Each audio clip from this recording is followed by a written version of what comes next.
एक सच बोलूं, आपको मारने वाली चीज न कैंसर है, न शुगर है, न एज। आपको धीरे धीरे खत्म कर रही है आपकी डिस्कनेक्ट लाइफ। और सबसे शॉकिंग बात, आप रोज सुबह उसे पहनकर बाहर निकलते हो। हाँ, आपके शूज। कभी सोचा है भगवान शिव नंगे पांव क्यों रहते थे? क्या उनके पास चॉइस नहीं थी, या फिर वो कुछ ऐसा जानते थे जो आज मॉडर्न साइंस स्लोली एक्सेप्ट कर रही है? इस वीडियो को एंड तक देखो, क्योंकि अगर आपने ये बात मिस कर दी तो आने वाले 20 साल सिर्फ पेन, मेडिसिन्स और रिग्रेट के होंगे। आज हर दूसरा इंसान बोलता है घुटनों में दर्द है, पैर जलते रहते हैं, बॉडी में इन्फ्लेमेशन है, नींद पूरी नहीं होती, सुबह उठते ही थकान। डॉक्टर क्या बोलता है? एज हो रही है, नॉर्मल है, पेन किलर लो।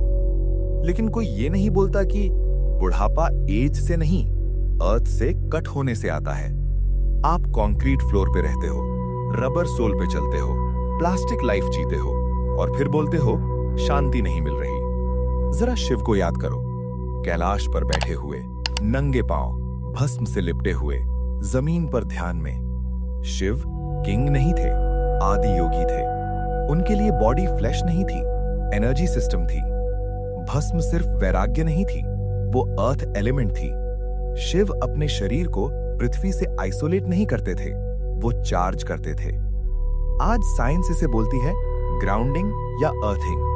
ह्यूमन बॉडी इलेक्ट्रिकल है, हर सेल में चार्ज है, और अर्थ सबसे बड़ा नेचुरल चार्जर। जब आप नंगे पांव मिट्टी, घास या जमीन पर चलते हो, अर्थ के फ्री इलेक्ट्रॉन्स आपके बॉडी में जाकर इन्फ्लेमेशन न्यूट्रल कर देते हैं। लेकिन जब आप शूज पहनते हो, इलेक्ट्रॉन्स अंदर नहीं जाते, बॉडी एसिडिक होती जाती है, जॉइंट्स घिसने लगते हैं, एजिंग फास्ट हो जाती है, और फिर आप बोलते हो शायद उम्र हो रही है। नहीं, आप डिस्कनेक्टेड हो। हजारों साल पहले न शूज थे, न सप्लीमेंट्स, न पेन किलर्स। फिर भी लोग 80-90 साल तक स्ट्रांग रहते थे। क्यों?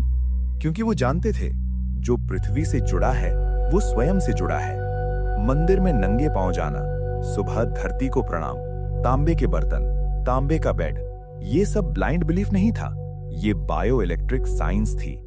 नाम बदल गया, सच नहीं। अब ध्यान से सुनो, ये कोई योगा नहीं है, कोई मंत्र नहीं है, कोई पैसा नहीं लगता।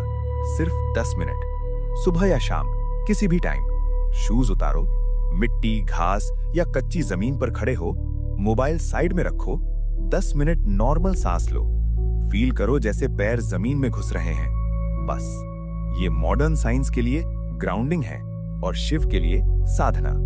लेकिन याद रखना, अगर आपने ये 10 मिनट करके पूरा दिन फिर से एसी, कंक्रीट और शूज में जी लिया तो बेनिफिट आधा हो जाएगा। शिव का साइंस हाफ एफर्ट एक्सेप्ट नहीं करता।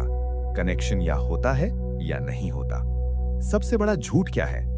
As is just a number. नहीं, एज एक रिजल्ट है, result of lifestyle, sleep, stress और अर्थ से कनेक्शन। डिस्कनेक्टेड बॉडी खुद को अनसेफ महसूस करती है, और अनसेफ बॉडी स्लोली खुद को डिस्ट्रॉय करती है। आज का इंसान मंदिर में भी शूज पहनकर खड़ा है और फिर बोलता है शिव मदद नहीं कर रहे। याद रखना, शिव की एनर्जी डिस्कनेक्टेड बॉडी में एंटर नहीं करती। अब एक काम करो, अगर आप आज या कल नंगे पांव जमीन पर चले तो कमेंट में लिखो हर हर महादेव। अगर आप मानते हो कि शिव सिर्फ मूर्ति नहीं, लिविंग साइंस है, तो वीडियो को लाइक करो। और अगर आप चाहते हो ऐसे और हिडन शिव साइंस सीक्रेट्स, तो ऑरेंजपीडिया चैनल को सब्सक्राइब करो और बेल दबाओ। और अगर आपके घर में कोई पेन में जी रहा है तो इस वीडियो को शेयर करो, क्योंकि ये वीडियो सिर्फ कंटेंट नहीं है, ये कनेक्शन है।